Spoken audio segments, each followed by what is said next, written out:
Okay, hello everybody. Thank you guys for having me. My name is Devin Hutchison, and I'm going to be going over the psychology of injuries. So, injuries in sports. Unfortunately, injuries are a very common part of sports. Approximately 3.2 million people were treated in emergency departments for sports-related injuries in 2021. The most common injuries we see are orthopedic, so those are our joints, muscles, and tendons. But injuries in other areas are capable of occurring, like concussions we see in the brain, or spinal cord and eye injuries that we see in the nervous system. Injury rates and type of injury differ by sport. So, for example, we're going to see more injuries in football compared to badminton. So, physical impact on athletes. Injuries have an immediate physical impact on the injured athletes.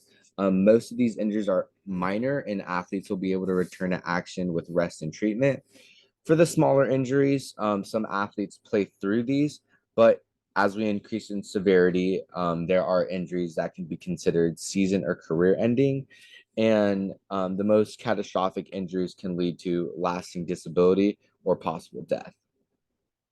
So, our psychological responses to injuries.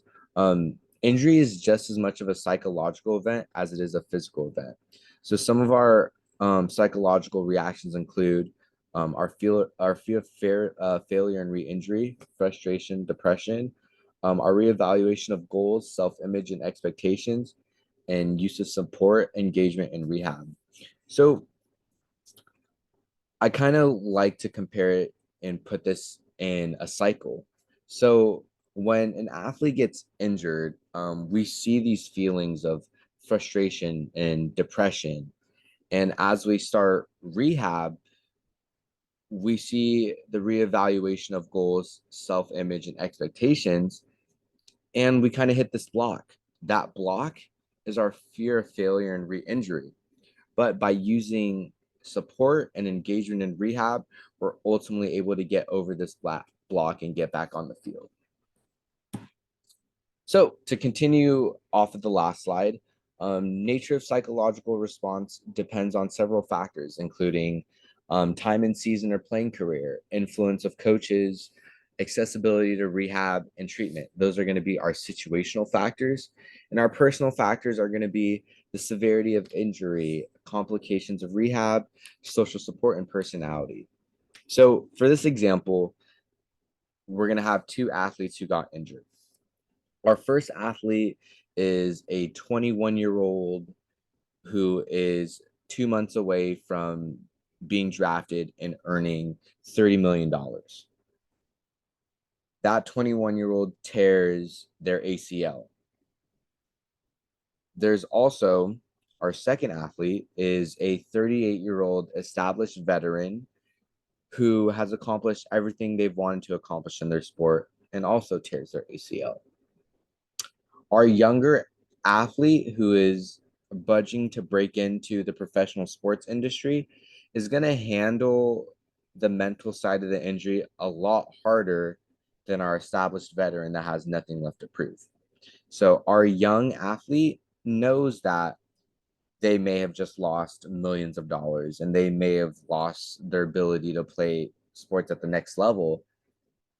That is going to be a lot harder to deal with than assigned to retire, which was given to our older athlete.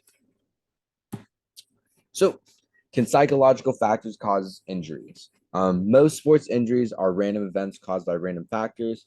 However, research has consistently found stress to be a risk factor that predicts sports injury. So, how could these stressors contribute to injury? Stress can lead to increased muscle tension. Disrupted sleep can cause athletes to not be fully alert. Under stress, vision is altered via peripheral narrowing. So the example that I like to provide is from college football about 4 years ago. There was a player for Ohio State named Nick Bosa. So Nick Bosa was recovering from a torn ACL in his left leg. He rehabbed, he recovered, he got cleared. And a few games into the season, he tears his ACL in his right leg. So why? So it happened because Nick didn't trust his left leg. And because of that distrust in his left leg and his left repaired knee, he felt the need to overcompensate in his right knee to take on the load that he didn't feel that his left knee, the repaired ACL, can take on. So by doing that, that stress led to increased muscle tension that led to him tearing his ACL in his other leg. So psychology of rehab, there's three phases of injuries. There's that initial injury, the rehab, and the return to sport. Psychological intervention may be necessary to help cope with the return to sport. Clinical issues like anxiety, depression, PTSD may occur, and psychological skills like relaxation, imagery, cognitive restructuring may be helpful. So, like I said earlier, these athletes have been working their whole life towards a goal. Like the example of this 21-year-old college student who is looking to be drafted, knowing that you lost out on potentially millions of dollars and an opportunity to play sports at the next level, you're going to see some of these clinical issues occur. That's just the nature of human life. So to kind of combat those clinical issues, we want to help repair the mental side too, right? And that's relaxation, imagery, cognitive restructuring. So, how do we do that? In order to fully recover, an athlete's mind must be repaired as much as the injured body part. Regaining trust in that injured body part must be done alongside physical rehab. So, in order to build confidence, game like drills, along with mental exercises, need to be implemented in rehab. So, for game like drills, some of the examples that we wanted to include were virtual reality and simulators. What this does is it gives athletes a visual of the sport that they're playing and the tasks that need to be done without the stress that it puts on your body. So, it gives the athletes an opportunity to see the tasks that they usually could do prior to their injury and gives them the confidence to see it be completed without putting that stress on their mind and their body. And we think it's really effective in achieving that goal of ours. So, an example of mental exercises includes acceptance of risk. So, just like my example with Nick Bosa, the Ohio State defensive end earlier, is he did not accept the risk of injury that comes with playing sports again.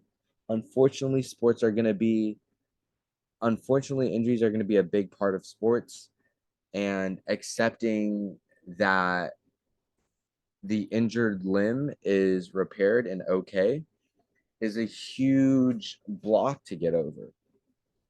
And once we accept the risk and once we trust our injured limb, we're going to see less dependence on the rest of your body to overcompensate, and we're going to see less strain on your muscle. And ways that we can do that are therapy, imagery, and so forth. So, my final thoughts. Injuries, unfortunately, are a part of sports and can be significant psychological events. A variety of personal and situational factors and can influence the cognitive, emotional, and behavioral responses to injury. Psychological factors increase injury risk, and these psychological skills and interventions can be helpful during rehab and return to play. So, these injuries not only put a toll on an athlete's body, it puts a toll on their mind. And the reason that it puts such a toll on their mind is because of the unknown that comes with the rehab of the injury. Am I going to be the same when I come back? Did I just miss out on an opportunity? These are human nature thoughts that come with being injured. But if we can decrease those psychological factors and stress, we can decrease the injury risk of re-aggravation, or if not worse. Um, and in order to do that, we want to access our psychological skills and interventions that can be helpful during rehab and ultimately returning to play. So, thank you guys for attending. Thank you guys for your time. I appreciate it. And have a good rest of your weekend.